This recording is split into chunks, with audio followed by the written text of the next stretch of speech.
At Your Instep is brought to you by Comic Town and BCW Supplies.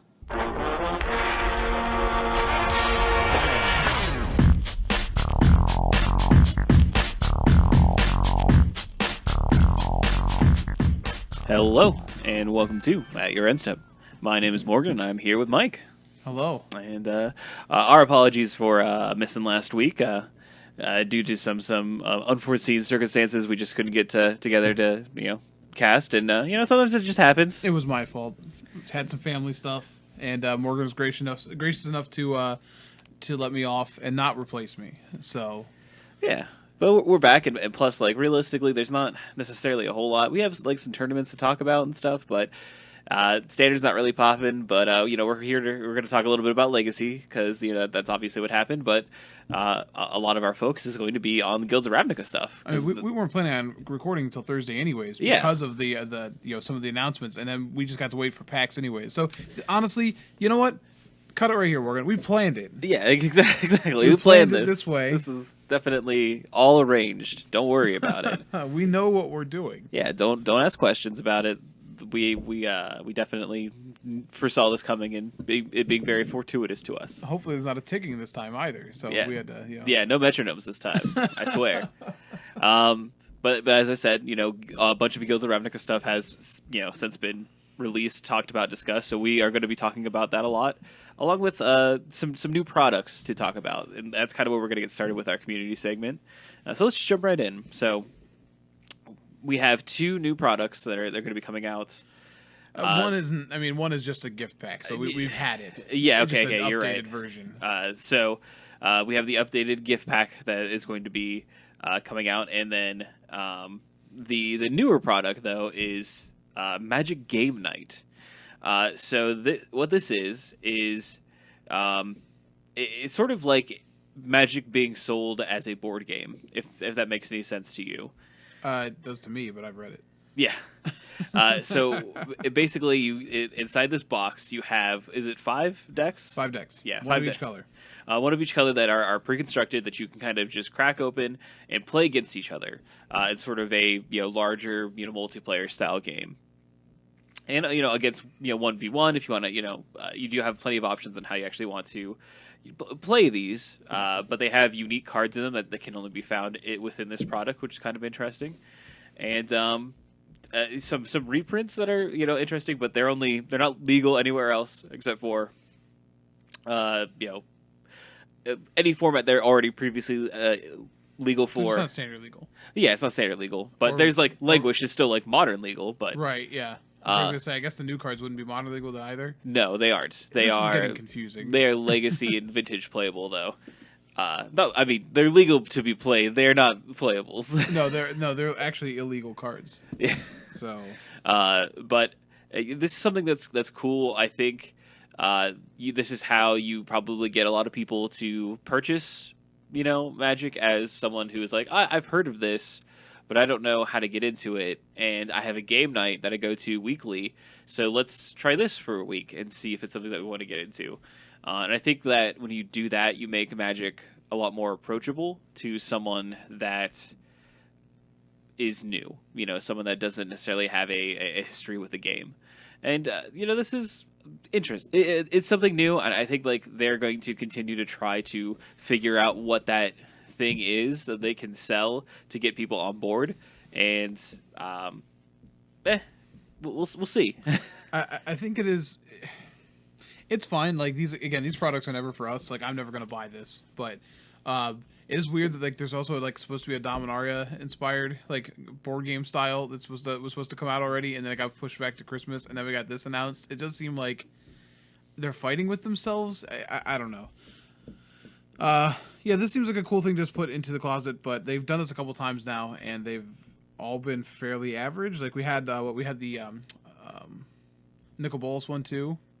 Yeah, the Arch Enemy. Well, was that just Arch Enemy? Yeah. Where you got the 3 Planeswalker decks? Yes. Okay, fair enough. That was specifically Arch Enemy. Okay, fair enough. But I don't know. You had the Ixalan Explorers game too. Oh yeah, that's true too. Yeah. It's fine. Maybe the cards are exciting, and if you like them, that's fine. But yeah, I don't know. It's there. It's not for us, but like I said, as far as like our comment, I think it's just it could be a way to get new people into the game. That's about it. And we also are having the return of the gift pack. So these are very similar to Pokemon. If you've seen these specially packaged products that are sort of designed to be like, I have to shop for someone. I know they like Magic. This says Magic on it. This looks flashy and shiny. So now these cards, as far as I can tell, they are standard legal, right? I think these ones are. Because they have the M19 logo on them. This is getting rough. I don't know. I would have to assume that they are, because they are technically part of a standard legal set. All right, fair enough, yeah. But they're all fairly bad rares. But they are unique to this, so, this is something that, you can play with if you really want to. But they're all fairly bad. They all cost, like, 6 mana or more, which fine. Already has to do a lot, and these cards do not do a lot. So I'll play Rampaging Brontodon in Brawl, because it's a 7/7. Whenever it attacks, it gets +1/+1 until the end of turn for each land you control, and it has Trample, and that's why I want to put a Black Blade on it. I just want to put a Black Blade right on it and attack with many land powers. I guess that's true. But no, it's even weirder because like it comes with foil lands too. But did you notice these foil lands? They're just M19 lands. Yeah, they're just M19 lands that are foil. Like they're not even like promos. They're just the things you can open in booster packs. So I'm gonna tell you, don't buy this for. Please don't. This is bad. This is not the sealed product that you want. This is like grandma who like normally gets closed, but decided to switch it up this year. And then Billy opens it up and goes magic stuff, and then looks at it and goes, "It's still bad." Yeah, that's not as good as last year's sort of showcase, which, I mean, it says a lot because even last year's showcase, which was like the Karizev and the Metalwar Colossus, at least the lands were unique, so you had something to talk about. But these aren't good, so I wish they would do better ones of these, because I think like some of the Pokemon ones are actually cool. Had some actually Magic judges who were Pokemon players who, because my wife likes the Pokemon game a little bit, and told us that essentially like a couple of them, like if you bought more than one copy of them, you would have like a tier 1 at the time like Pokemon deck. Like the idea is like it's easy enough to learn, but if you wanted to like build from it, they're good enough to build from. This is not anywhere near like that. No. Yeah, I don't know. I look at some of this stuff and I go, who is this really for? Like, is it just to dupe grandma? Because it feels like it's there just to dupe grandma. 100% is. In my opinion, it has to be, right? Because it's designed with that in mind. How best do we trick grandma? But so it is designed. You're not gonna. Hopefully, you're not gonna see these. In your LGS. No. You're gonna see these in your big box stores, kind of place, yeah. And like that's what they're for. Because you can't just be like. You can't just write down Magic and put it on a Christmas list, and then No, you get a Magic like trick set one time. Yeah, one time you mess that up. A children's magician kit, and then it's all over from there. I got some trick dice. But this is so that a kid can like say, I want this. It's usually in this aisle, and then the and then grandma or the relative or someone who just isn't like informed about it and wants to get something quickly can pick up this flashy looking thing and be done with it. Yeah, I've done it in the past. I'll do it again. If I see someone in an aisle looking like an older person looking at one of these questioningly, I will say, not that. If they want that game, get something else, but not that. So cool product. I didn't even like start out trying to be so down on this, but it just here's 5 literal basic lands from the core set. Foil. We did it. This is for you. Yeah, it's not fantastic. Oh man. So next up, we actually had we're done with the sort of the Nicobola story that we had that kind of covered M19 for a large portion of it, and now we're kind of moving on to talk about the new Planeswalker that was actually in M19, Vivian Reed. So they have a author crafting at least this first part of the story that I know that Mike read and said that he actually kind of enjoyed. Yeah, no. So her name was Cassandra Kaw.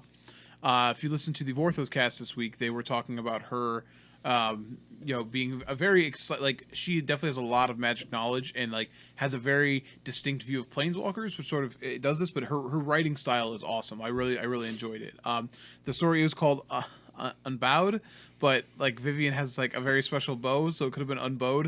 And I will gotta say, I gotta dock points for the pun. I can't.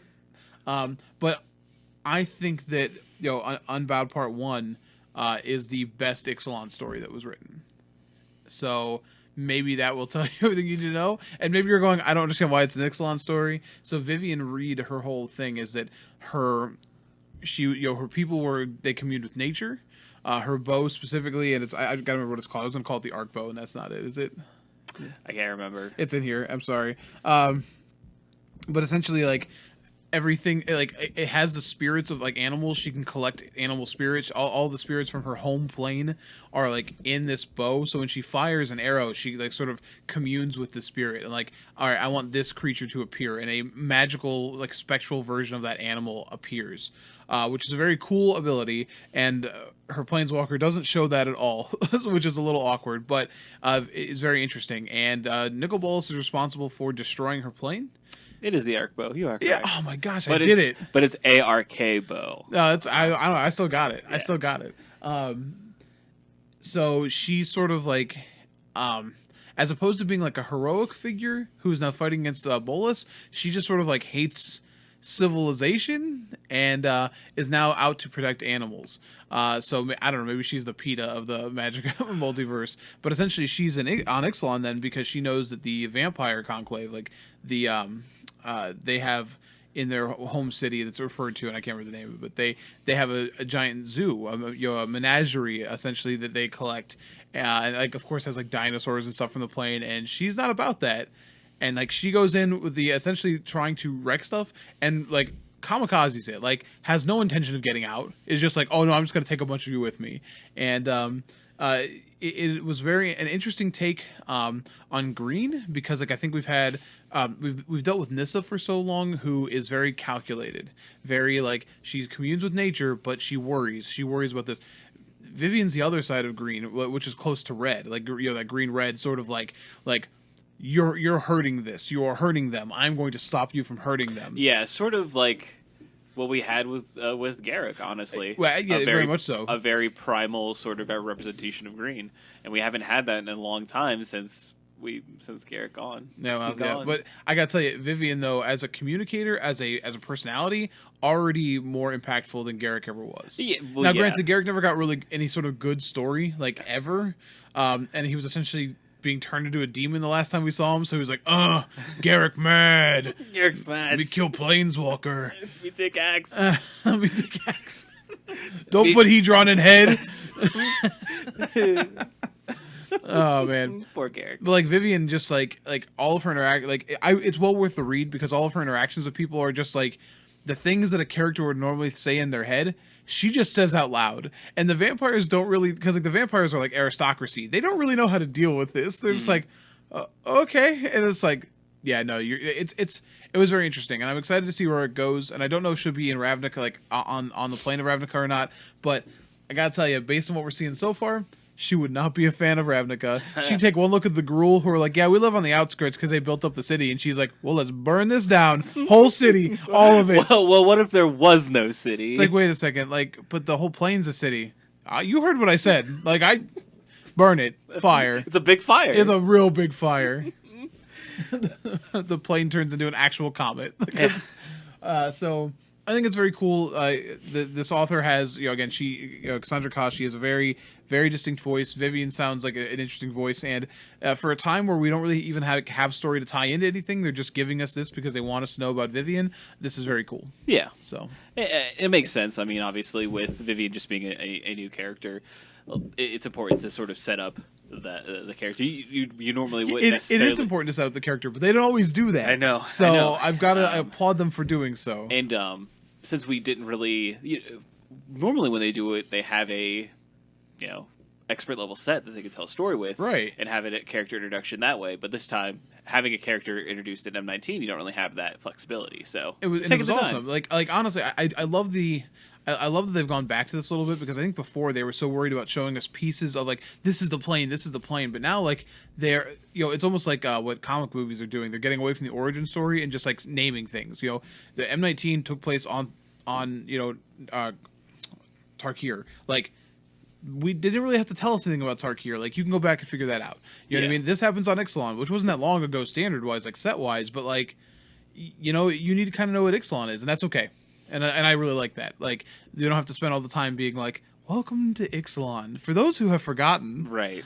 So, which hampers the ability to it tell really a does. story, You can only bite a man so many times to give him spider powers before you're like, I get it. I get it. He's got spider powers. Yeah, he can shoot string out of his butt. I know. I saw the movie. That's all the thing. But man.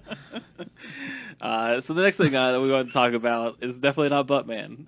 It was the Brawl Championship that happened over the weekend at was it a couple different locations, a couple different GPs? They had major Brawl events. I have to go back and look. I know the major one was at Richmond. Yes, that was the actual championship.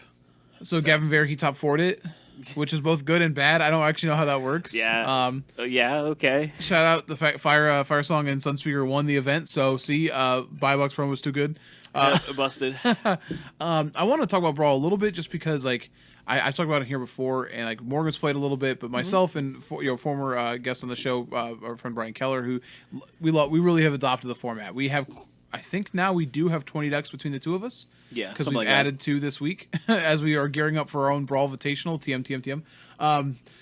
So it's been pretty frustrating though if you play digitally, because if you play on Magic Online, there are literally only 50 people in the queues at any given point. Like, and not in the queues, like in the leagues, so they're not all active. And I have not played against a I have not playing in them anymore. Like I tried again this week, have not played against a non-Teferi or Carry Zev deck in almost 2 months. And like, here's the thing: I don't fault anybody who wants to do that. If you want to get on there and just jam Carry Zev because it's a good deck, or Teferi because it's a good deck, and you like that deck, that's fine. But there's no incentive to not do that, and like I think that's kind of weird. And I think that Arena actually offers more of a chance to do that with quests, right? Where you could like open it up to be like, hey, use a different commander to do this. Oh, but wait, Brawl's not on Arena. They have their own singleton format, but not Brawl. How is that a thing? So I think that in general, I bet they haven't figured out commanders on that platform. That's yet. Probably true. That's probably true. So that's probably like it could be in the pipeline, but with them trying to just release the product, I'm sure that's what they're focused on is getting out of beta.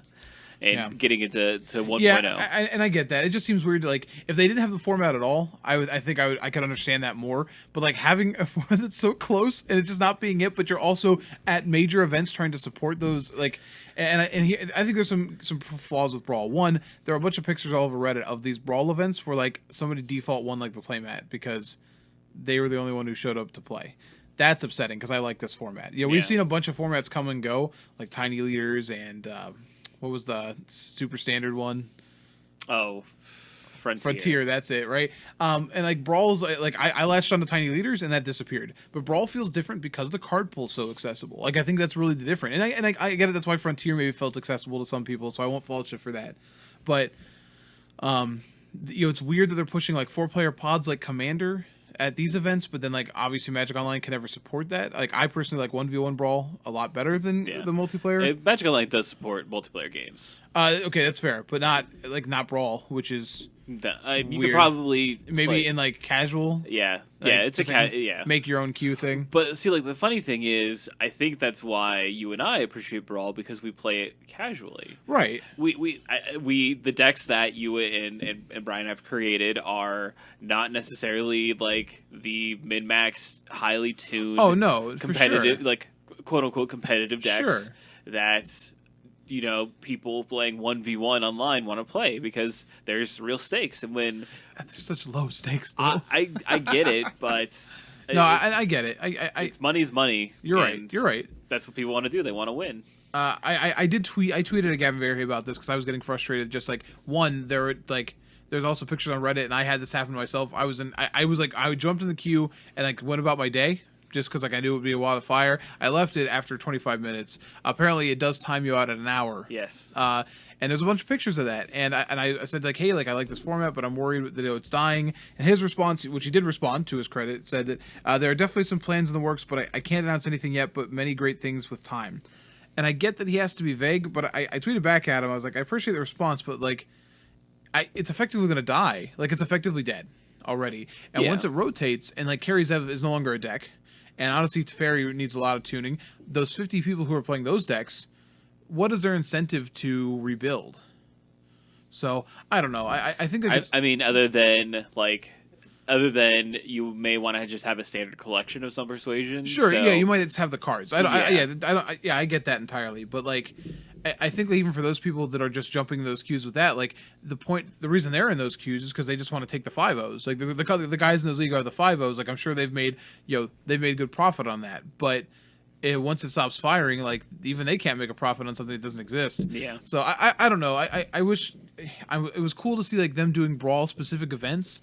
But it also just seems like it's weird to push a format that almost already feels kind of like it's dying, and I hope they figure out a way to make it better. And they should put it on Arena. I just think that's a logical thing, that if you're going to make this an actual format you want to push, then you need to put it on Arena. I really do think that Brawl, I think I was a little bit skeptical of it when it first came out, and it being just like another dumb thing. But Yeah. I do really think that putting it, like you said, on Arena does create an opportunity for it to be a really good introductory format.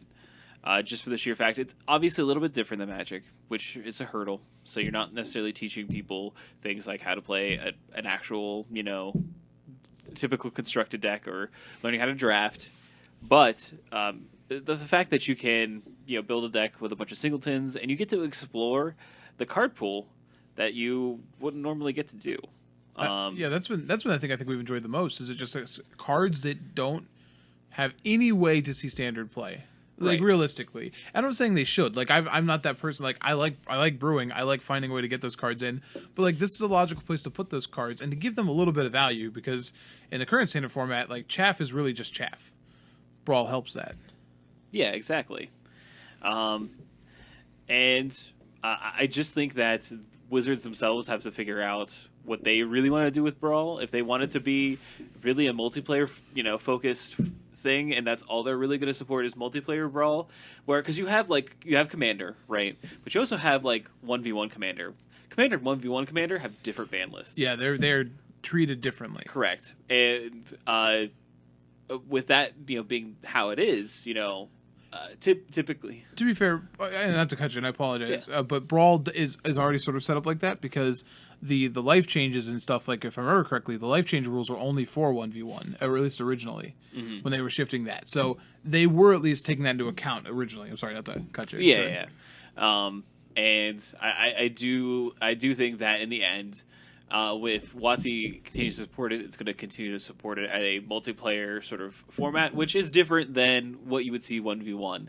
And I think that in our play group, we get more enrichment out of 1v1 over sort of a multiplayer focused format that it is. So, I don't know. I think it's something they're obviously going to continue to shine a light on, because they made it official. They have put a stamp on it as saying this is WotC official, unlike Frontier, unlike Tiny Leaders.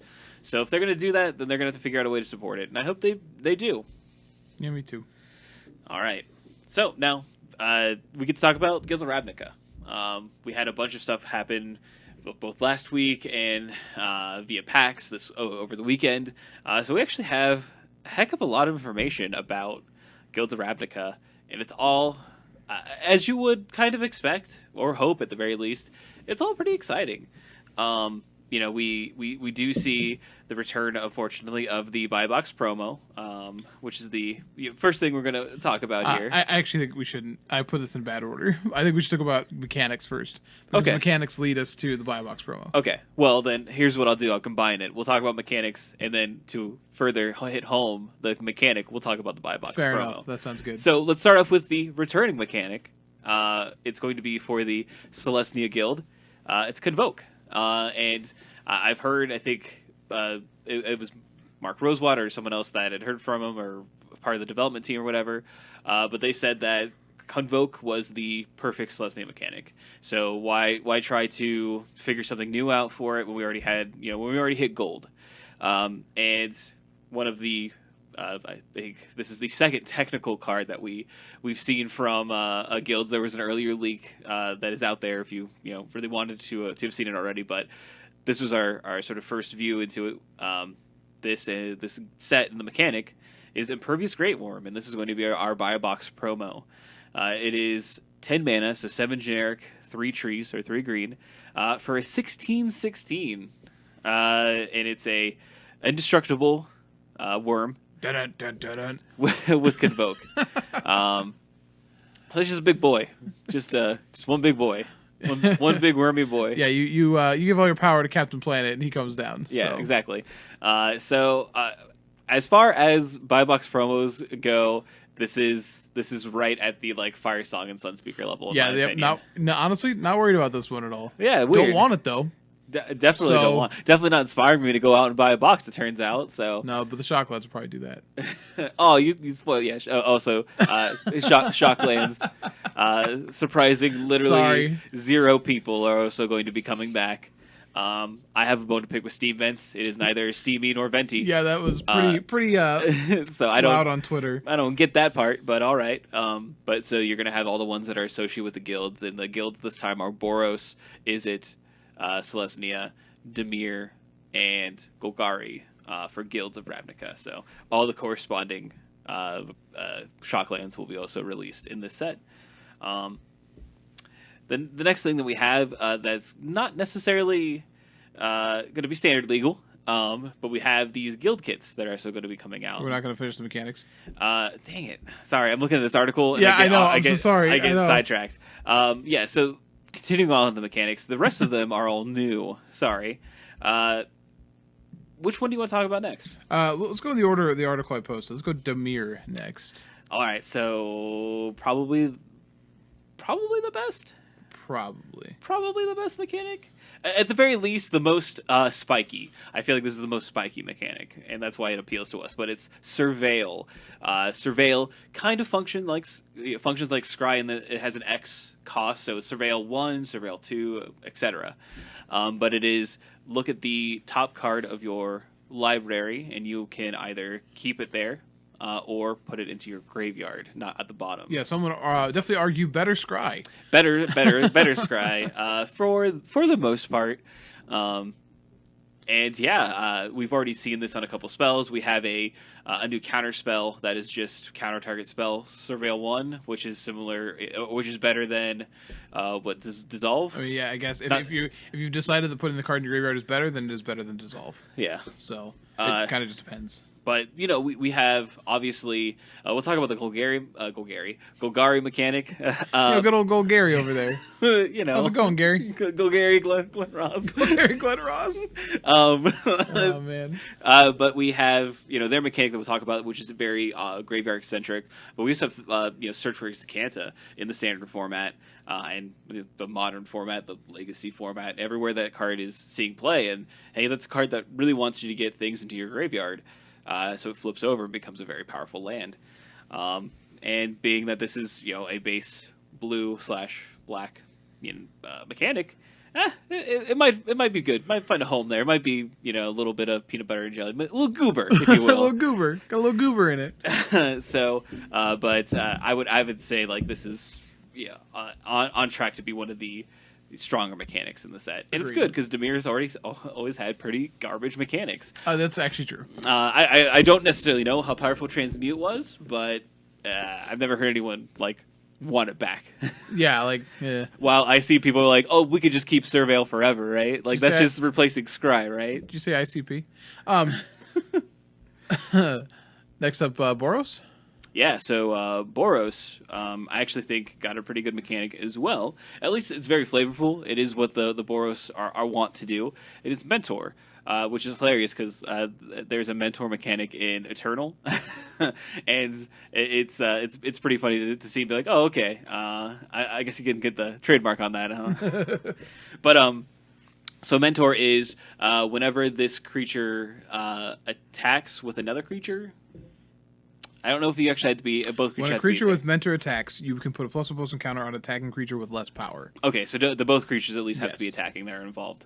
But again, this is sort of a hallmark sort of thing for the Boros where they are right now within Ravnica, from what the story people were saying at the panel, because they're recruiting. Right. It's for to build up for a potential sort of guild war that might be happening. So that's why they are having new recruits and then mentoring them. And I'm excited for this because Dave, former host of the show, has a +1/+1 counter theme in his cube, and this works very well with that. I don't know. I like the mechanic a lot. It feels very flavorful. I think once again the Boros sort of get when we talk about constructed level, like Battalion before there were some cards with Battalion that were certainly playable, but it was an awkward mechanic because it forces you to commit so heavy to the board, so it just naturally leads you to get countered by certain certain archetypes, which is a little awkward. But some of the cards we've seen with Mentor already seem pretty powerful. And I know we're going to talk about individual cards in a little bit, but let me just say, Rabble Master's back, baby. Like, He might just be. He apparently planeswalked and then lost his spark, but stayed on Ravnica. Yeah. So we'll talk about cards in a little bit. But I think like Mentor is a cool mechanic. I think it's a little weak maybe for constructed, but it's definitely powerful. Definitely powerful. I would definitely agree with you being like I don't like necessarily see this as breaking through into standard unless there's something that is really pushed. And you might make an argument for like the actual mentor card that we have currently, like the uncommon that we have currently that has mentor on it. The stats are pretty all right for it, but we'll kind of just have to wait and see.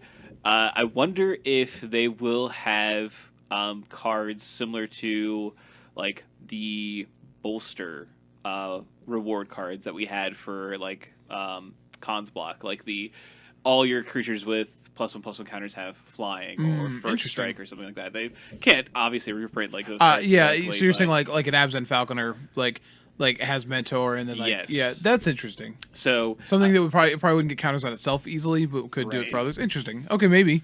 I guess we'll know soonish. And that to me like still screams like a very good like limited sort of environment. Sure. But we'll kind of just have to wait.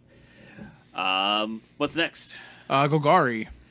So Golgari actually has a kind of an interesting one. It's sort of a overall sort of catch-all sort of thing that cares about creatures in your graveyard called Undergrowth. So the example card, which is kind of the best way to talk about this mechanic, I think, is Necrotic Wound, which is 1 black for an instant. It says Undergrowth. Target creature gets -X/-X until end of turn, where X is the number of creature cards in your graveyard. And then if that creature would die this turn, exile it instead. Which is kind of flavorful because then the Golgari, like the fungus, just eats it. Yeah, it's gone.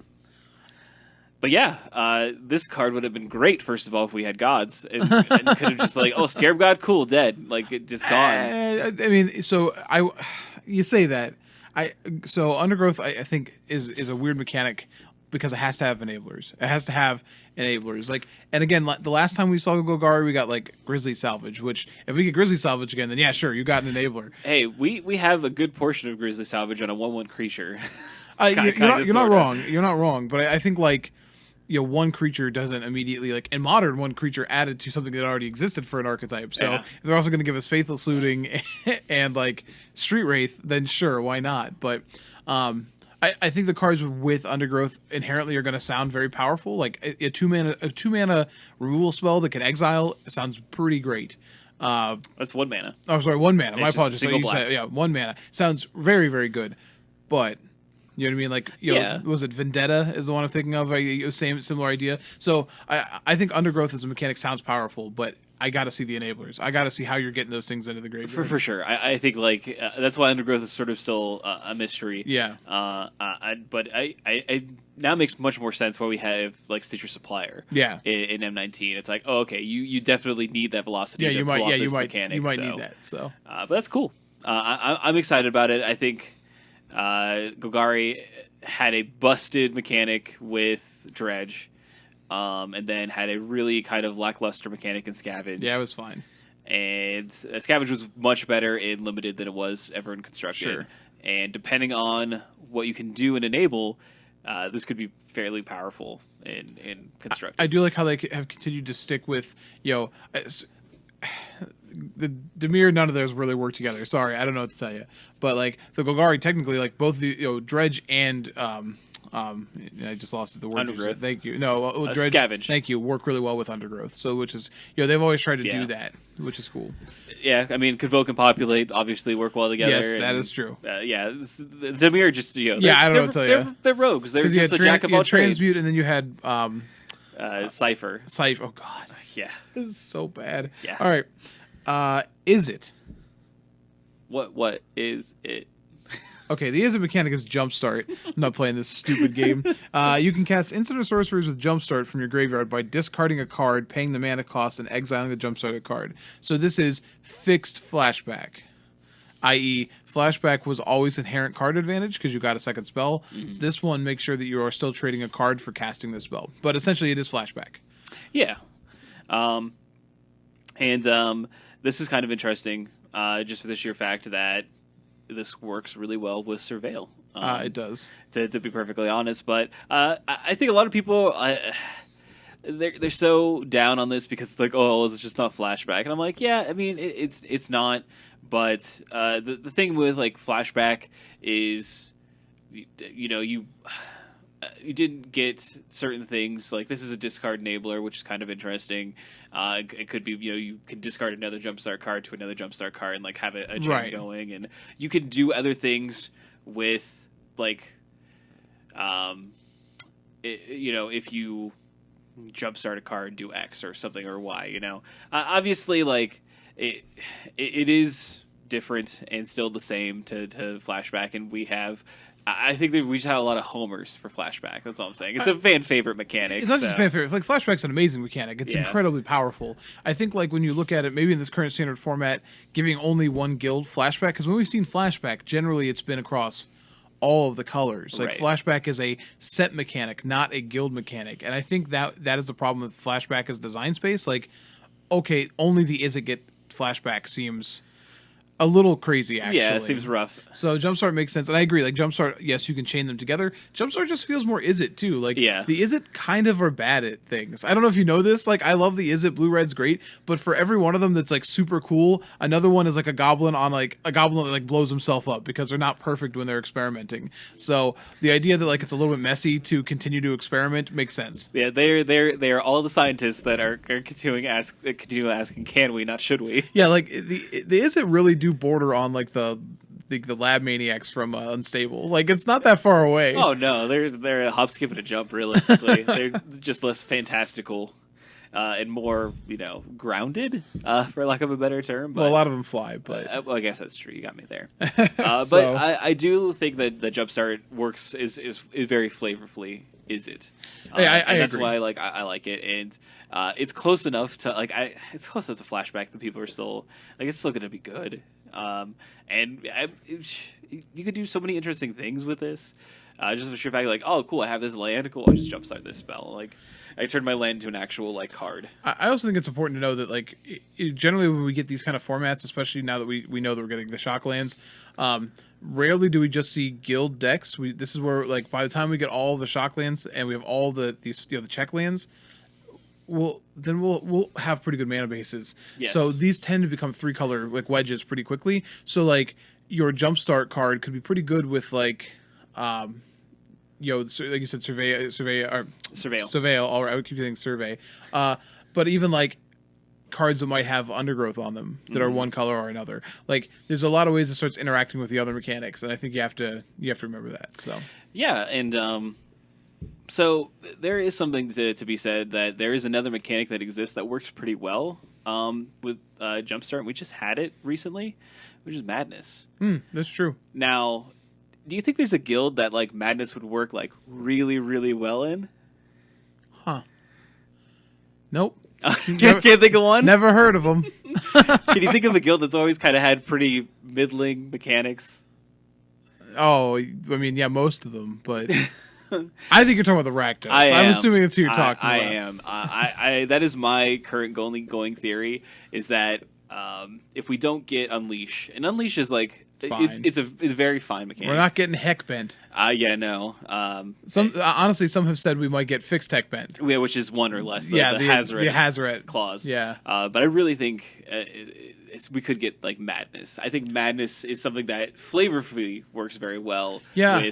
With the Raknos, The Raknos. the Raknos Guild, because they're all little wacky down there, and man, does it work well with Jumpstart. Yeah. And then you have this weird like quadrant of Grixis that actually all kind of work well with each other. You have Surveil, Jumpstart, and Madness that all kind of that could be mesh. spicy. I know Madness was a mechanic that like was like high in the storm scale for a long time, but it was really well received. I think in Shadows of Innistrad. So yeah, I could see it. It'd be kind of a quick return for it, but it would make sense. I think it was. We always say this about Shadows of Innistrad, but that was one of the most overshadowed sets by by Kaladesh.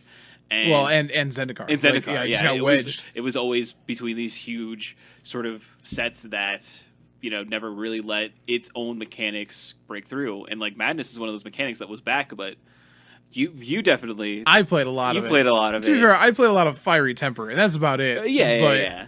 And I do think like I could see it. Yeah, I could definitely see where that is the mechanics, but that's my theory. No solid proof there, but you can kind of read between the lines and maybe get an inkling. Fair enough. Now you can talk about the guild boxes if you like. All right. So the other thing they're going to be releasing here with the Guilds of Ravnica coming out are the guild boxes, or guild kits, I should say. They are going to be basically a collection of cards from Ravnica. And this is all Ravnica sets as far as I know. So we should be getting cards from guilds itself as well, if I'm not mistaken. More than likely, yes. So guilds return in the original Ravnica, and these are supposed to be sort of pre-constructed decks that are meant to be battled against each other. And they are supposed to be representative of really everything that represents that guild.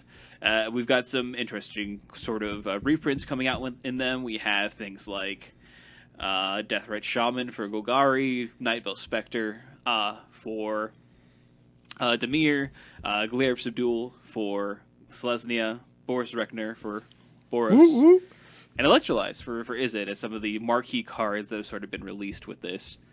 And then we also get some really cool lands that are actually going to be packaged in with these guild kits. And these are stylized sort of stylized lands that have artistic flourishes on the mana symbol box. The actual rules text box, if you will. And they're really, really nice, to be perfectly honest. And this is like, it's surprising that it's taken them sort of this long to kind of do that. And now that they've done it, I want more specialty products. I especially want these will not be foil. I especially want foils of these. They would look very, very nice. But yeah, this is something that's going to be really cool for, I know, a lot of cubes.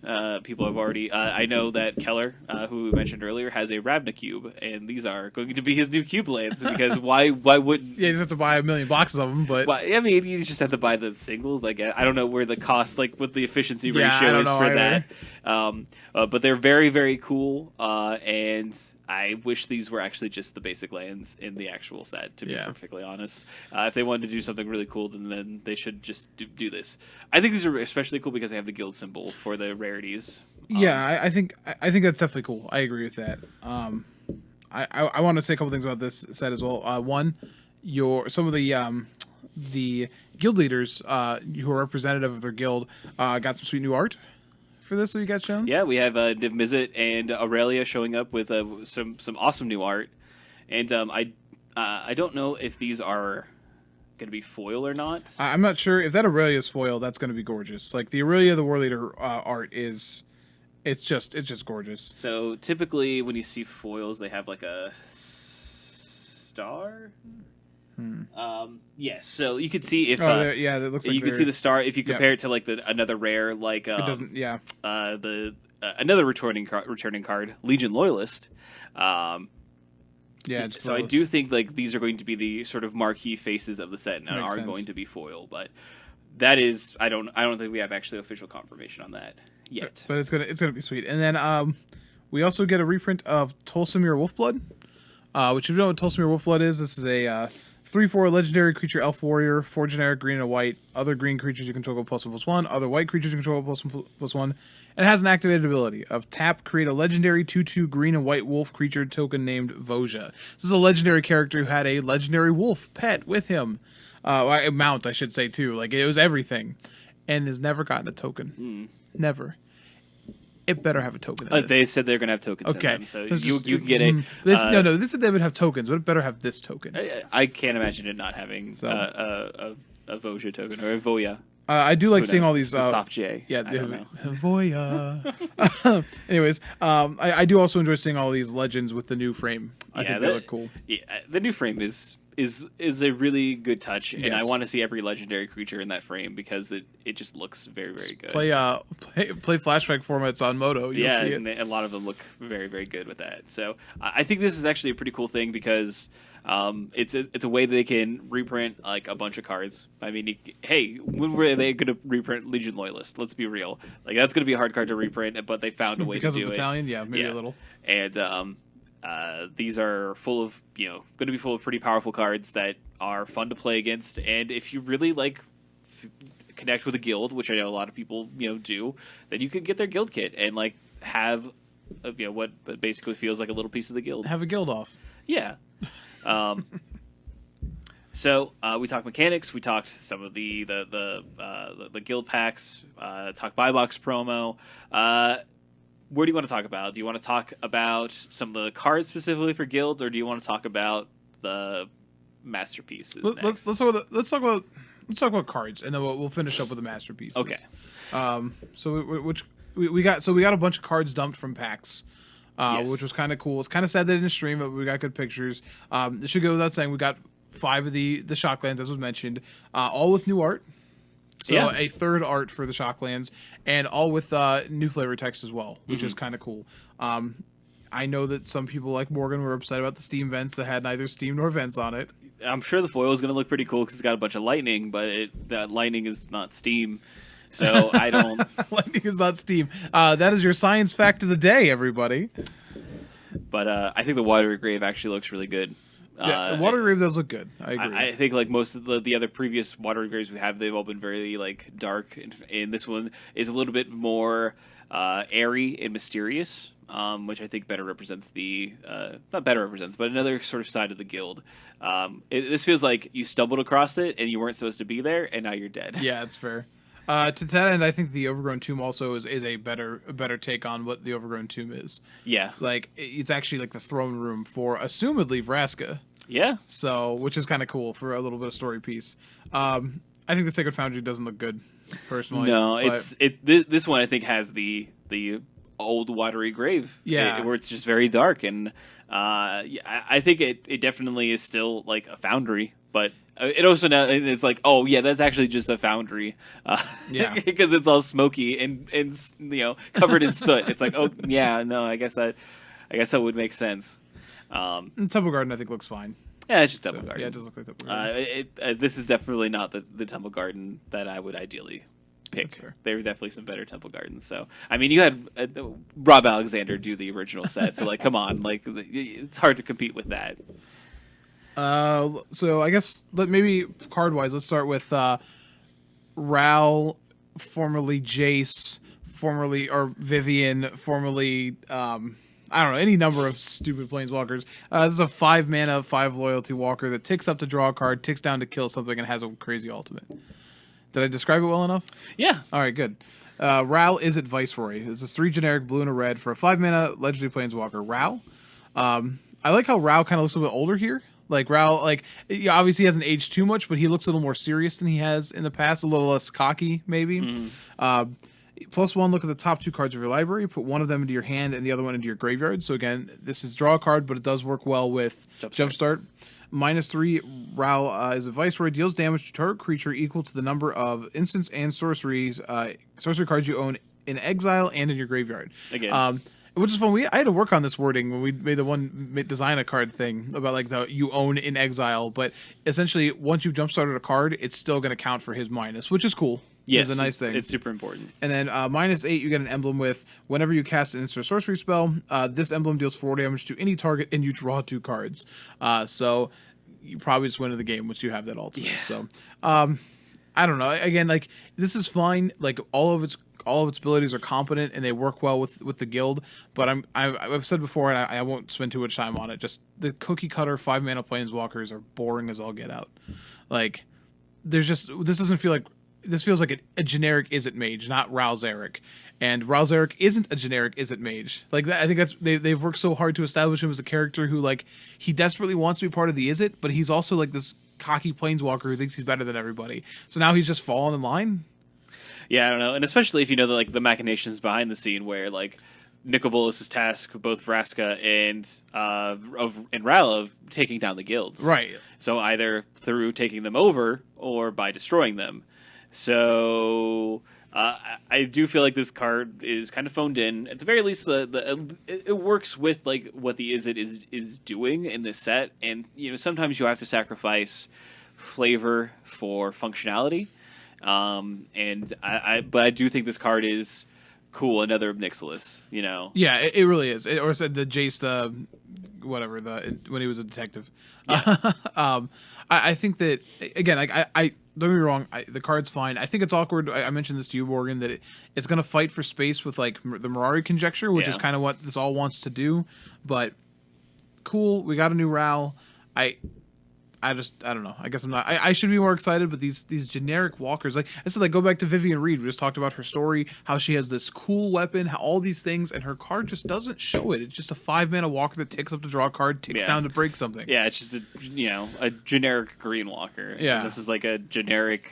This is it Walker? That's really it. Yeah, generic blue red walker. This is not Ralzeric, and that's frustrating. Yeah, even like I mean, looking at like the previous Ralzeric that we had, it did interesting things, but it wasn't necessarily like good. But true, and like maybe they've honed in what he does because the last one was crazy because it bolted things and untapped things, and it also extra had time turns. warps. Like that's fine. And to me, like that is the wacky side of like Izzet. Yeah, I think this is just more of I think he's on a mission. So like that's kind of their representation of it, of being like, I'm going to do Nixilis things because now I'm evil. Yeah, I guess. Well, yeah, whatever. Okay. How about Underrealm Lich though? This seems a little bit better. Underrealm Lich, yeah. So this is a one of the other mythics that we got, and it is a 3 generic black green for a zombie elf shaman. It is a 4/3. It says, if you would draw a card, instead look at the top 3 cards of your library, then put one of them into your hand and the rest into your graveyard. And then you could pay for life, and Underrealm Lich gains indestructible until end of turn. Tap it. That's really powerful. This is real powerful to be like, I basically get to like have a Grim Flare like trigger at the beginning of my turn. And that's, I mean, it's card selection. It's kind of like with the guild and what they're trying to do, like it really feels close to what's the library? Sylvan Library. Oh, Sylvan Library. Yeah. That's true. My gosh, if you could also pay for life to keep cards. Yeah, that would be busted. But but no, it does feel like also like Miri's Guile is a classic green effect for that. I think like I keep evaluating this card. I think it is really powerful, but a 5-mana 4/3 is kind of not great. But that pay 4 life trigger, like we've seen that be pretty good, like on Adanto's Vanguard, an aggressive creature. I wonder what it actually is here. Like I like the idea that like they have to really work to not let you get at least one of these triggers.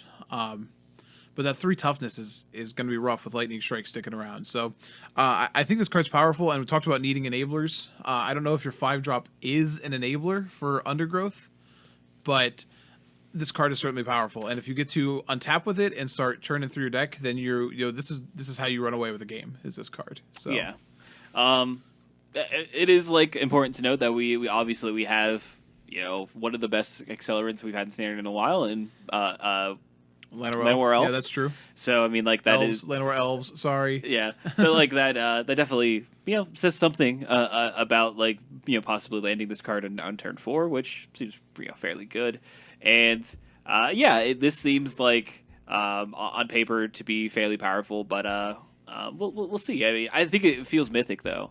Oh, I totally agree with that.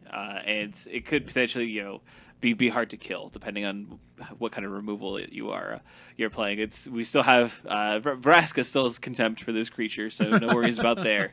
No worries about that. But I like this design. I think like Grimflayer, that sort of ability, that sort of trigger is powerful, especially in Golgari. Next up, Conclave Tribunal. This is our first real take on, outside of our buy box promo, on a Convoke card. Yeah. The 3 generic and a white for an enchantment. When it enters the battlefield, exile target non-land permanent and opponent controls until Conclave Tribunal leaves the battlefield, and it has Convoke. So this is Oblivion Ring with Convoke. So again, we have a couple of these effects. We're losing Cast Out. We still have Ixalan's Binding, which is pretty powerful. Yeah. But Convoke, so Convoke allows you to do some interesting things, and there's some token decks that are already on the fringes of the format. So Goblin Chainwhirler is keeping this sort of things in check, but we've had we've had vampires, which is still going to be around post rotation, and Cyberlinks too, quite honestly. And when you look at how a deck like that can get ahead, it's by casting a lot of spells in a turn. You cast your token spell, you get your tokens, and then use those to cast a card like Tribunal. You can get put behind the 8 ball pretty quickly. So I would not be surprised if this card sees some definite play. Yeah, I think obviously it only goes in like certain decks. Ixalan's Binding is definitely more of a general card, but this is a card that your token based decks are going to be able to get pretty good gains out of. And I getting gains. Yeah. But I also again, this is a very loose comparison, but think about a card like Stoke the Flames, right? Yeah. A removal spell that your creatures can cast out of nowhere. This isn't an instant, but it is worth remembering in a format. Mm-hmm. So, next up, we have a card name that is awesome for me: Quasi Duplicate. Quasi Duplicate. Quasi Duplicate. Quasi Duplicate. Yeah, we kind of did it. So this is, if you remember the card, Cackling Counterpart. Yes. It's very similar too. So it's 1 blue for a sorcery, and it's create a token that's a copy of target creature you control, and it has Jumpstart. Now, I want to talk about this. This is how we can make those people who are upset about Flashback think about something. So you compare this to Cackling Counterpart, right? Which it is. Cackling Counterpart was an instant. Yes. So that's different. Cackling Counterpart's Flashback costs 7 mana. This doesn't. No. Jumpstart is going to be the same cost. So I think that's pretty important when you're evaluating a Jumpstart card versus a Flashback card. Is what is the value of being able to cast it for the same cost? Because you're not casting Cackling Counterpart and flashing it back on any consistent basis on the same turn. This you can. Very much so. So I think that is interesting. I don't know, 3 mana. This is essentially 3 mana clone. For you, it's for you, so that's important. But we just had a 3 mana clone, so now we can have all the 3 mana clones. But I think that's at least interesting. I don't know. Obviously, I don't know if it's good enough for standard, but it's interesting. It is. Yeah, it is interesting. Hey, here's my buddy. Oh, you're talking about Legion War Boss. You're talking about the Rabble Master himself? The Rabble Boss. So this is 2 generic and a red for a 2/2 creature goblin soldier. Okay. Mm-hmm. It has Mentor. And then it says at the beginning of combat on your turn, create a 1/1 red goblin creature token. That token gains haste until end of turn and attacks this combat if able. Now, some things I like about this card. 1, it's a 2/2 that makes 1/1s. If they both attack together, the 1/1 gets a counter. So instead of this getting the huge buff that Rabble Master did, the creature does. So yes, it's not going to kill as fast as Rabble Master. I know it's not actually Rabble Master. Calm it down. We get it. But I will say is that token only has to attack that turn. Whereas Rabble Master made goblins, is it just goblin tokens or all goblins have to attack? It was, I think it was all goblins. Yeah. So you couldn't be patient with it and make, this lets you make better attacks if you need to. But the cool thing then is that the way this works is that if you are able to mentor the first goblin, right? And so you get a 2/2 token. The next turn, this doesn't. This one still has to attack with it. Okay, never mind. This doesn't mentor. But this and that only have to attack. You don't have to keep throwing up all the creatures if you don't want to. which I think is pretty interesting about like people who then are desperate to try and get rid of this creature. You weren't just running your all of your 1/1/2/2s into other creatures if you didn't want to. So I think that's a huge difference in how the attacking works. This feels powerful though. Like that Rabble Master was a card that flew under the radar at first, and I don't think this card will. Like it either will or will not be good enough. But we've got some, we've got that 4-drop Lord. We've got some good goblins going around. Like this feels like a good card. Like this feels like a powerful card. To Yeah, me. I would agree with that. And I just think like if it's when you have this army in a can sort of thing that you can have with the we had with Rabble Master, you had with Legion War Boss. If they don't deal with it, it just gets out of hand. It escalates really quickly. So obviously with Mentor being it has to have less power. To put the one with counter on, sometimes it just doesn't do anything. But with this creature, at least, it always does. It always does. Yes, that's true. But yeah, obviously, I have an affinity for Goblin Rabble Master myself, so I'm a big fan of this card too. I hope it's good. I'd like to maybe get back into Standard and play something that is Rabble Mastery. Can we mention Boros Challenger? Yeah. Since we're already talking about Mentor. So Boros Challenger is a red and a white for a 2/3 creature human soldier. It has Mentor, and it has an activated ability, which is 2 generic red-white. Boros Challenger gets +1/+1 until end of turn. So this is a 2-mana 2/3, which is already fine, and has Mentor, which is again also fine. But I really love this is a perfect card to illustrate like that mechanic. Like, oh, I need this Mentor needs to get bigger to keep training. Yes. So he does, and I think that's very, very flavorful and very good. Yeah. So, also just I think a good card, just like a good 2-drop in Boros. Yeah, for red white, and with that coming out, you do have like a couple of potential 1-drops for that deck, and don't forget we still have Path of Metal that's going to be in the format, and that is a very powerful land if you get it to flip. So there could be a stew of brewing with with everything we have kind of going on with Boros in this set. So don't sleep on it. Next up, we want to talk about the person who finally got their own card for like a real one, who didn't get ripped off of a mythic rare and slapped onto a bad rare. Yeah, weird. We have Amara. Yes, Amara, Soul of the Accord, which is the Celestia champion. Yes. From Amara Tandris, I think is what her name was. She was supposed to be Voice of Resurgence. She was, and then she wasn't. And she was a 7-drop elf. Yeah, because those are so common. Oh man. And then whenever she becomes tapped, create a white soldier creature token with lifelink. And she is a 2/2 creature for green-white. So, very important wording, tapped. So that's obviously good with Convoke. And weirdly enough, we do still have vehicles in the format for Mixalon. So if you really wanted to go deep, she can crew a ship real well. Yeah, she can crew and get some tokens, which is interesting. She can hop into a galleon just fine. Man, too bad we don't get her and a copter together. Maybe in Modern. And it's really weird how this works, right? Because do you all have to crew at the same time, right?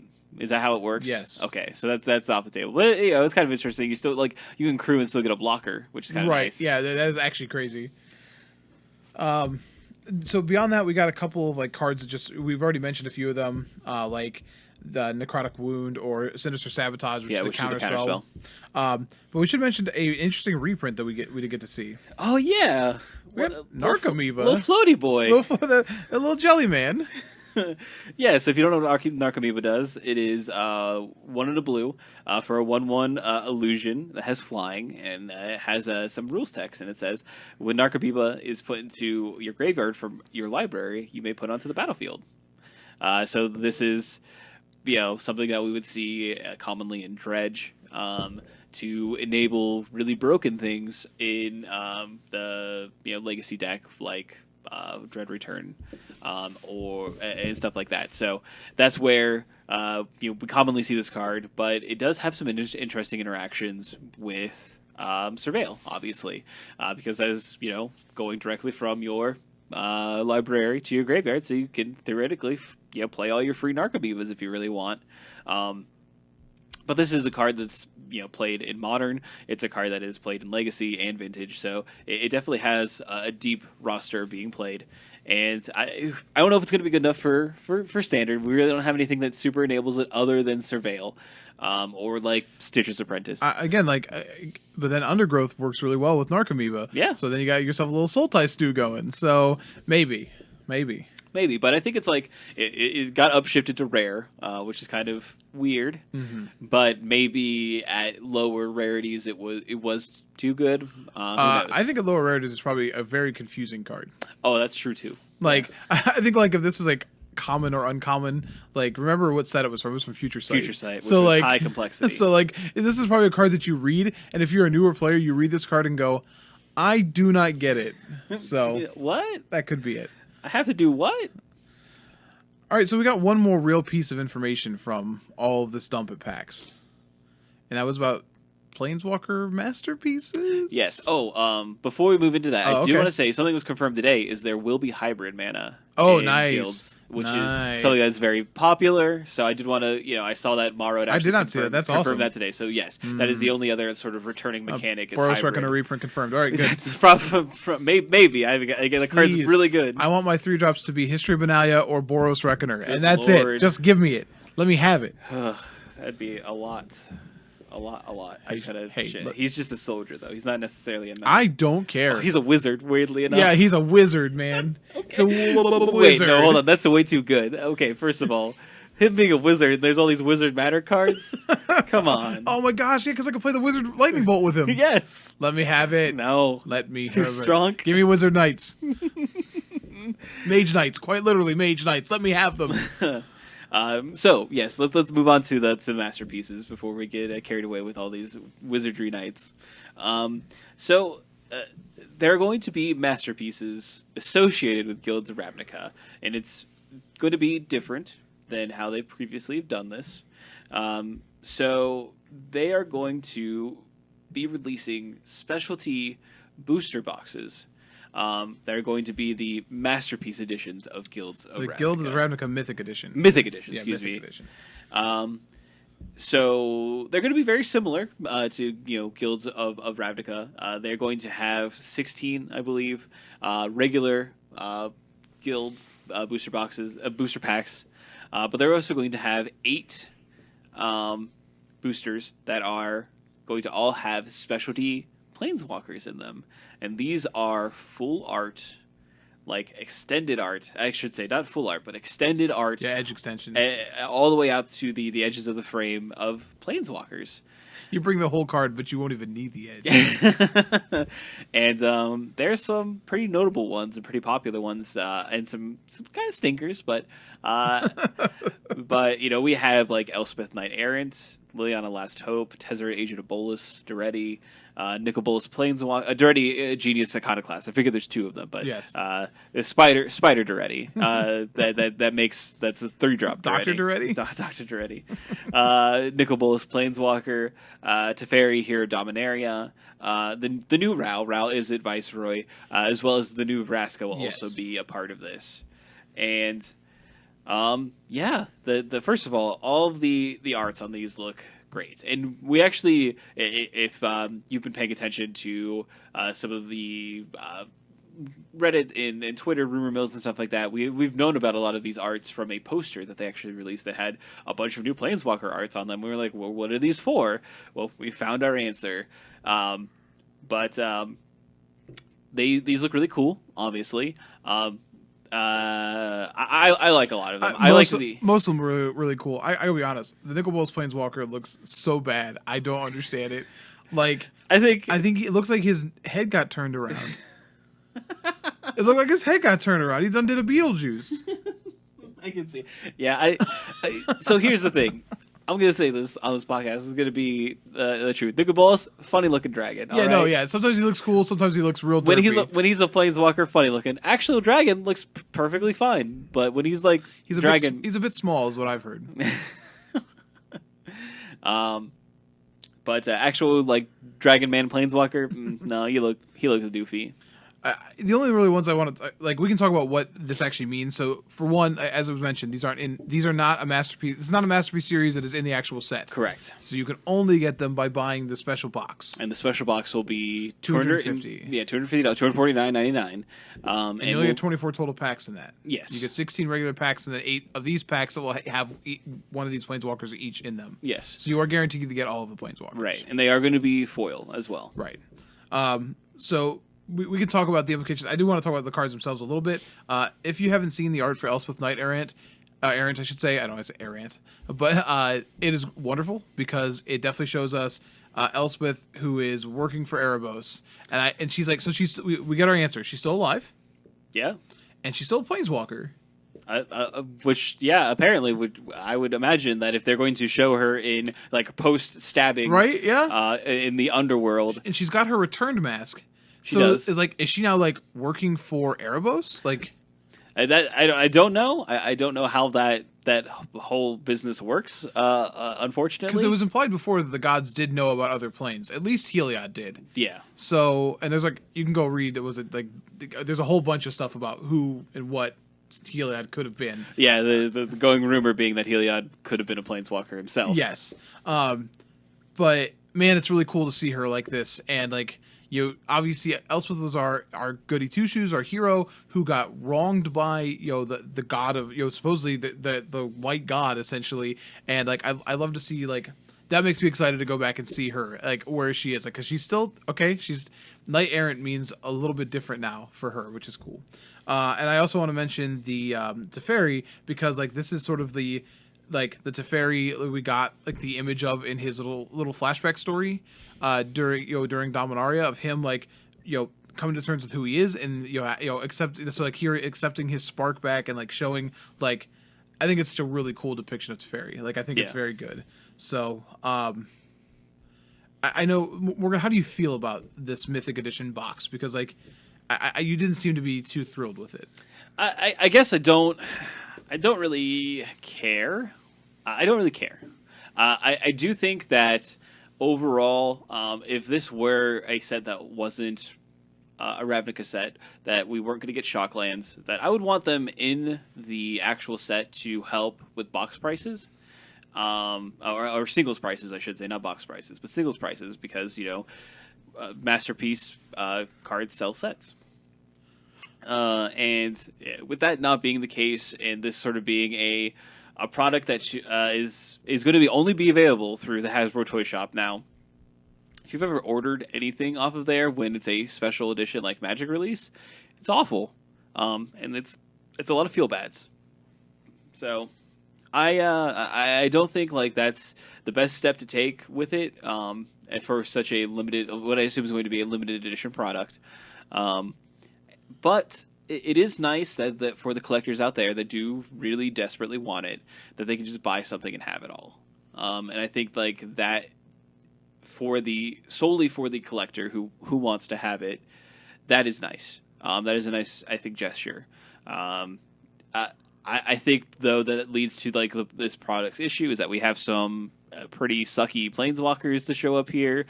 2 of them being the 2 that are going to be in guilds, and like obviously you have to tie it in, I guess, but it still is like kind of a bummer. The Lily and the Teferi do a lot, I think, to make up for it. So. No joke. I mean, like, in honesty, a lot of these planeswalkers are either highly playable in modern, Legacy, what have you, or are commander staples, and that's really what's going to help them keep value, maintain value. So, and realistically, it's not like Ral is a bad card. No, he's just kind of no. Yeah, boring. we're just generic on it because it's generic. But yeah. So I want to say that, and we talked a little bit this before the cast, but like I am actually 100% okay with this. And I'm saying this person who would love to have them and will not buy them because I can't justify the money. You know what I mean? But this to me is I agree with you that them selling it only through like the WotC website, like the Hasbro toy website, is awkward, because honestly, to me, this is what the buy a box promo could be. Stores get a certain amount of these boxes to sell it at a premium price, and then just give that. They're trying to make the profit there, but like they they're trying to make profit for themselves with that, and this could be how you do that. But we said before, quite literally, that the way that you could do the buy a box promo without making new cards is to make it an exclusive promo for the buy that is so desirable that it will sell. And literally people on Twitter said, that's not possible. WotC has said, that's not possible. But now they are literally releasing a high-end product where the only reason to buy that high-end product is to get the special promo versions of the card. So obviously that model does work, and more power to them. Like, quite literally, this is the same to me as the San Diego Comic-Con promos, right? Again, cards that I don't really have a chance to get. I'm not going to Comic-Con. I could try to log onto the site and buy them, but it crashes a lot, whatever. I probably won't get them. But it doesn't hurt me that they exist because I can still play the card. I don't have to have that version. They are making money off the person who wants that version of it. By all means, do that. Yeah. Like, so I think this is fine, but I think like this spits in the face of like a lot of other things where it's just like, well, this really doesn't work, except for when it works, and we're doing it. Yeah. So here, like, there are so many planeswalkers and so many good like fan favorite planeswalkers that aren't involved in this, and I think that like, when you think about traditional like masterpiece sets, you have some winners, you have some losers, but you also just have a lot more cards that show up. And here we have 8. And 8's not enough when you consider the entire like Planeswalker pantheon. I mean, I saw the show. 8 was enough. No, not that. But that was the literal title. Yes, I get it. No, I agree. Like, maybe they could have chose better, and like I think this does heavily imply that you're going to get more. I hope so. Like, honestly, you're probably going to get more for the next 2 sets. Would be my guess, because like this is sort of the culmination of all these planeswalkers coming together. I'd like to, like, we already have the implication that the planeswalkers we're seeing either have something to do specifically with Ravnica or with Nicol Bolas. That does there's 2 outliers there that make that a little bit weird. I do not know what, like, so Elspeth was on Alara, so I guess maybe that's what she has to do with Nicol Bolas. I have no idea what Duretti has to do with Nicol Bolas, and I thought he was on Kaladesh before. Like, I thought that was what the big anger was. Was he on Ravnica? I have no idea. Like, and that's fine. They can do that because like, didn't you say we have art that shows that the other conspiracy planeswalker is also on Ravnica? Yeah, so something else that we didn't talk about, but there's going to be a new book. Yeah, I'm excited about this. That's going to be penned for the Ravnica story, and on the cover of that book is Kaya, the titular ghost assassin. Ghost assassin. There's some ghosts that could done be assassinated yes, on Ravnica. There's a whole council of very popular ones. And yet another legendary character, Teysa, who could hire them. Yeah, it's weird. To kill her, kill her uncle. But as one of the ghost council is her uncle. That's actually. But so I think it's. So we'll probably see like planeswalkers that have some sort of connection to Ravnica or Nicol Bolas will continue to be a part of this. So this is a way that they can also thematically fit these planeswalkers in who they can't give them their own card in a set, because there's going to be so many. I mean, if you think about it, we're literally going to have all of the Gatewatch, right? Plus Karn, because he's not a member of the Gatewatch, plus Jaya, plus possibly, because like whoever else Ajani brings, right? So possibly Tamio, and possibly what's the other one from Tarkir? I forgot her already. Blue-white. Every time. I know, it's terrible. I can literally do the hand motions. Oh, gosh. As I hit my mic. Every time. Man. Well, her and Sarkin. Yes. Like, also ostensibly a part of this. That's why he's in this core set. Like, there's going to be too many planeswalkers. Narset. Thank you. There's going to be too many planeswalkers to give them all a card. Right. So, not to mention the fact that we also have, like is Dominarid still hanging out? Oh, where's my little wild boy? Where's my little wild boy? Wow, wild. So, I think that this is a way for them to connect a lot of planeswalkers who may not get a card. Because, like, I don't know if it's going to make sense in these next. It might, but I don't know if it's going to make sense for Liliana to get another card in these sets. No, you know what I mean? Like, she's had so many recently. Yeah, like, are we giving Gideon another card? Probably not. No. Right? We're just gonna get that sweet Jace Living Guild Pack reprint we've all been waiting for. Stop it! Don't torture the people. I gotta tell you, doesn't his +1 technically work with Jumpstart? Maybe. It's like look at the top cards, put one back on top one of your graveyard. Sure. There it is. Stop See, it. Confirmed. Don't do that to people. It's so mean. So I think that this is a way for them to connect those planeswalkers who they cannot give a card. And again, all this literally does, it doesn't stop anybody from playing the game. You can get any copy of the card you want. and the person who wants to pay a premium can do it. This is how WotC, like, this is no different than the comic book industry or the toy industry, which Hasbro's a big part of. Like, you have high-end products that you put in a small amount for the buyer that wants to spend that kind of money. And I have no problem with WotC tapping into that market. I think they should tap into that market. You know, speculators are making enough money off of the old part of the game. Let Hasbro make money off the current part of the game. Like, yeah, why not? That seems fair. But yeah, I think like overall it's fine. I do hope that we get more of them. As weird as that is kind of to say, I hope we get more of this highly like expensive Magic product. But I do want to see some different faces on these cards and to get some more like prolific, sort of walkers. Yeah. Which I think that we'll get there. They have to do a Jason the Mind Sculptor of this, right? Like, you mean maybe? they have to. I really feel like they have to. I think that's a crying shame, though. I think that Jace is going to get a new card for one of these sets, though. Probably, and but he is literally the Guild Pact, and his brain has been unjumbled. Like, it won't. Like he is the Mind Sculptor again, essentially. So like, I doubt it will be Jace the Mind Sculptor, but it. He's probably getting a new card. I definitely, I obviously like understand that, but it would be a real shame for them to like not have like that card be represented like this, right? But there's some definitely cool ones that they could do in this format, and it would be really really swell. So, but I think it's okay. Fair enough. And that's where I'm going to land on it. I think it's okay. I think it's fine as long as they are not putting exclusive card like there was a Planeswalker you could only get through this. Then yes, I would think it was a problem. Yeah, but no, they're all just reprints. Yeah, so there you go. Or again, like I love the Comic-Con ones from this year. Like they were great. They were gorgeous. I love them. I enjoyed looking at them, but they're not for me. I'm not going to spend the money on them. Yeah, because I don't need expensive. To. Yeah, exactly. But if you are a collector and you want that, then like go pay for it. Do it. So. All right. Well, that's everything for community. Like I said, we talked a lot about guilds. So before we jump into competitive, do want to, of course, give a shout out to Comic Town. They are our lovely sponsor for this week's episode. They are going to be holding their own, Guilds of Ravnica pre-releases for the weekend of the 29th. So you can contact them to guarantee your spot today. And you can check out some of their events they have by visiting their Facebook. It's Comic Town Gaming Center on Facebook.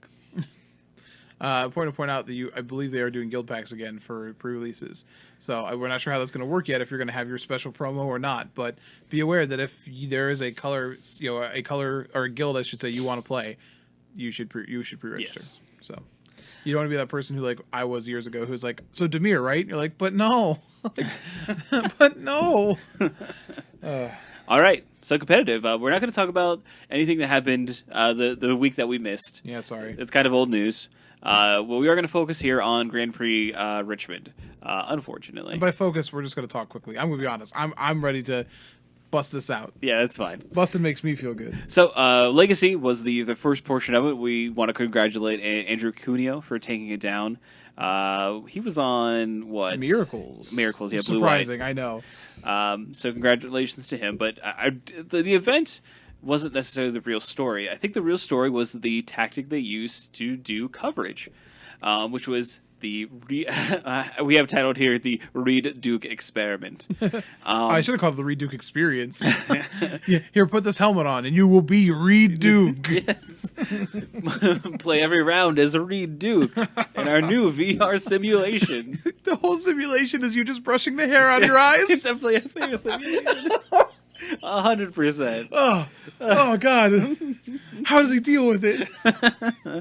But basically, what they did, going from round 4 forward, they were covering Reed Duke's matches either on actual live coverage or via the time walk matches.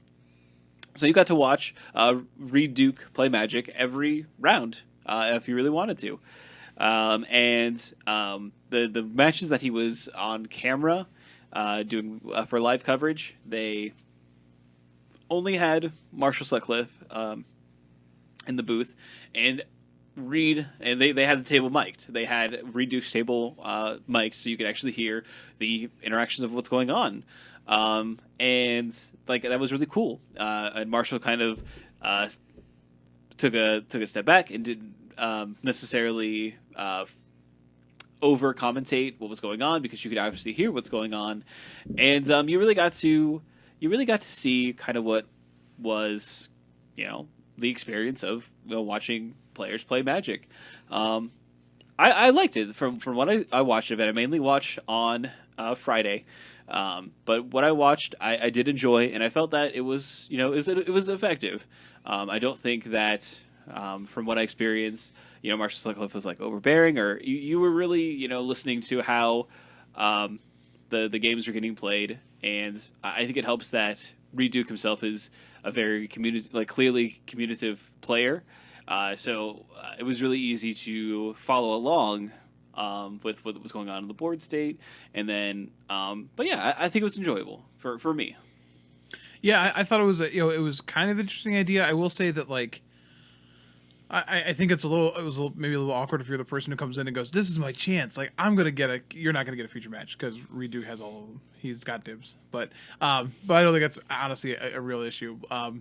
I thought it was very cool to go through and see that. I think they had a good write up about it through their actually the WotC coverage about saying that people players in Japan were staying up specifically to watch Reed because they thought it was really compelling, and Reed agreed he would do it again, and I think that was pretty interesting breakthrough in coverage. I don't think they could do, or maybe even should do, maybe a pro tour that way because there's so many storylines you want to keep. But yeah. I think for a GP, just picking a player again, Reed was battling for literally Player of the Year titles. Yeah, and that was kind of the reason why they were doing this, is because Reed didn't realize that it was going to be so close, and he wanted to play in more GPs, right? But he was already scheduled. Yeah, he was already signed up for coverage. So he contacted Richagon, and he's like, "Hey, I want to play in this. How can we make this work?" And Richagon figured out a way. Yeah, and that's good. And that's some cool design for that. And I'd like to see it more. Pick some players and do that with. I don't think every player could do that. I certainly probably wouldn't feel comfortable doing that because I feel like that would add a lot of stress. Yeah. But I think for players at the highest level of the game who feel confident doing that, maybe for some streamers who already are play that way, I think feeling confident and because that's so much scrutiny. It really is. Did you make a mistake here? Is this just a mistake? Why did you do this? Why did you do this? That's literally him explaining that over and over again. I thought was really just it was impressive. It was very cool to see. On Friday there was even it's hilarious, and it's how Redo is just a master. This is day one of coverage. Redo attacks with a creature, and Judge stops him. Was that didn't that just come into play? And he's like, you can't attack with that. And then so Reed untaps and takes the game rules violation. And he's counting, and he's like, Judge, no, that came into play last turn. He counts his lands, counts his graveyard, recounts. It's oh yeah, the judge's oh yeah, you're right. And it's just just Reed Duke just no, I actually upon further reflection, it was hilarious. That's awesome. And it was really funny. The first two rounds, Reed Duke had just bosses of opponents. I think round 5 he played against Saito. And I forget who we played against round 4, but it was another well-known player, and it just had some actual competition right out the gate, which was really exciting. So yeah, it was enjoyable, and it helps that it's Reed Duke, who is probably one of the most down to earth, approachable faces of Magic. He is. Who's that baseball player that's one of the best baseball players, but he's Mike Trout? Yeah, he's the Mike Trout of Magic, probably. That's probably true, because he's also surprisingly large. He's a tall guy. You're just oh, it's Reed Duke, and then you stand next to Reed Duke and you're damn it. But he's just he doesn't necessarily doesn't have a caustic personality. He always seems very even keel, and is super polite. Even when he was playing against the Saito, and they were playing a control mirror match, and he had to politely ask Saito to make some decisions, play a little bit faster, and it was just the nicest person about it, just hey, super cool. Hey friend, could you And it's I would encourage you to kind of take a look at some coverage, and if you didn't get to watch any, and really form an opinion about it. Yeah, I think that just getting to see someone be that open and just honest about their play and showing that what they're doing, it's worth your time for sure. I agree. So, were there any decks you want to talk about? Nope. All right. Good. I'm glad to see Black Death Shadow doing well, but no, sorry. All right. Sorry, all you people who worked really hard. Good job, Noah Walker. Like, and we also had a standard GP as well. So this is one of the back-to-backs. And this tournament was won by Alexander Hahn, defeating Mike Sigrist in the finals. So congrats. Sigrist was on blue-black mid-range, and then Hahn was on red-black aggro. So I should also point out that Seth Manfield took fourth in this event, and that is who Reed was chasing this weekend. So yeah, a little tough. Yeah, that's an unfortunate. You definitely, I think that's probably like one of the downsides of having like that coverage being framed that way, because you're definitely cheering for Reed. Even though there's no reason. Seth Manfield's now the villain. Like, yeah, 100%. Like, that's kind of the unfortunate downside. But obviously, there's nothing wrong with Seth. Like, Seth Manfield's not a villain here. Like, congratulations to Seth Manfield for further locking up his player of the year status. Like, that's perfectly fine, even if it's not Reed Duke.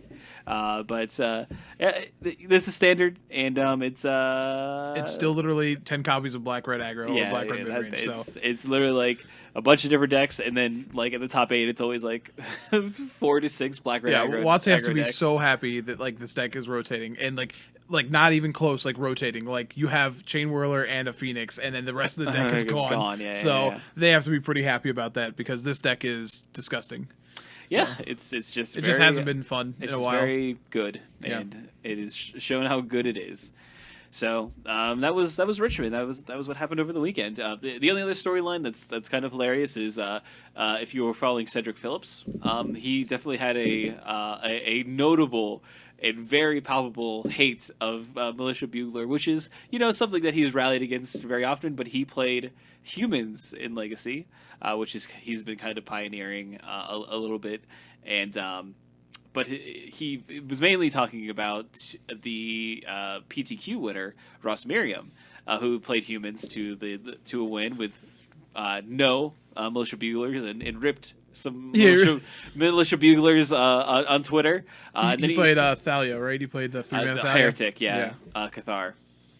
And then there was also I don't know if it was the Modern Challenge winner or another Humans player who was successful in Modern over in GP Richmond, who also did not play any. And so he was trying to find them all, trying to rally some people to his cause. I think it's kind of weird that like he is literally like looking at the top 4 players in the event to try and find one that won't play Militia Bugler. Like, he's just mirroring the Bugler's tactics at this point. That's like, true. He's saying the Bugler's not effective, but he's literally using the Bugler's tactics to get people on his side. Yeah, yeah. Like, the Bugler's literally calling people to action, and that's what he's doing. I'm just saying. Nah, I get it. I think it's funny. Like, reading that stuff, like, I will say this, that there are times where I feel like I know what I'm doing in Magic, and then when I read like Cedric's article and the actual discussion about Militia Bugler, I feel like sometimes I just do not get it. Like, I was like, I have never thought about a card ever in that depth, so I'm going to go ahead and stick to my day job and maybe play like the events when I get the chance to, because I literally don't have an opinion on this. Like, okay. I play the deck, and I definitely think I see it both ways. There are definitely times where like you want it, and definitely times where you don't. That's why I think it is definitely main deckable, but you probably want it in your sideboard at the very least. So you want to have both Mounds and Almond Joy in your sideboard? Correct, exactly. Fair enough. You both do and do not feel like a nut. Schrodinger's nut. All right. We'll still take that out of context, because that sounds real bad. I wish we could make that the title of this week's episode, nut. but we definitely cannot. We will get Just don't removed. make it an actionable statement, and it'll be okay. We will get removed from iTunes. They'll be like, you did not put an explicit tag on this. You'll just see Schrodinger's censor bar. Like, what is this? And then that's really cool, because like, is it or is it not censored? Who knows? Yeah, no one knows. Oh God! All right. So let's go take a look at what's happening this weekend. So we have Grand Prix Detroit, which is going to be Unified Modern. So that might be an interesting tournament to check out. There's definitely a lot of different sort of cards that you can or decks that you can play, but I'll check it out. I'll see what's going on with that tournament for sure. But that's going to be it. No Star City games or anything like that. So. But yeah, that's going to be our show for this week. Of course, it is September, so that means that we have some giveaways to do. So we've already drawn the names for our Nexus of Fate winners. So first we will do our Patreon winner. And that is going to be Justin Aiello. So congratulations, Justin Aiello, for winning a Nexus of Fate promo. And thank you so much for contributing to our show. And then our Twitter winner. Let me pull that up here. Or Twinner, if you will. Our winner from Twitter. So thank you to everyone who did take the time to enter into the giveaway. The winner was Robert Keller. So congratulations, Robert. We'll get in contact with you on Twitter, so make sure you are following us, and we'll get your deets and try to get that out to you as soon as possible. Same thing for Justin as well. So, but thank you so much for everyone who did enter into the giveaway. We are going to have another giveaway this month. We actually have some At Your Insta playmats we're going to be giving away, and they are the inverted of our logo. So they are a black playmat with a white based they logo. Look great. And they are very, very nice. So those were we acquired those from Gamer Mats. If you need a custom playmat, and you can definitely check them out if you want to. But we will be giving those away, and it's going to be the same sort of setup. We'll have one for our Twitter, social media, and then we will have one for exclusively to our Patreon. So if you haven't joined, definitely check out our Patreon. It's patreon.com/atYourInStep. Also, I know we have gotten behind on this. We did get some new backers. We do need to give them a shout out, so we will have that for you, I think, next episode. Yeah, yes. we'll gather a list, especially if we get some more people that want to hop on the bandwagon and join up. So we'll get you all next week for some sweet shout outs. But if you do want to reach out to us, we do have a Twitter, obviously. It's YourInStep, and when you add us, it's at YourInStep. We also have email address. It's atYourInStep@gmail.com, or Facebook. You do a quick search for @YourInStep on there, and we pop right up. If you're listening to us via your Apple products, feel free to leave us a review or a rating. It really helps with visibility and, gets new listeners to the show. We also are up on MTG Cast, so if you're listening to us on there, be sure to check out some of the other shows that they host on that lovely service. I do want to give a last shout out to Comic Town. Again, check them out at Comic Town Gaming Center. We appreciate them being a sponsor of the show here. But that's going to be everything for us this week. We will catch you next time. You have a great one. Bye.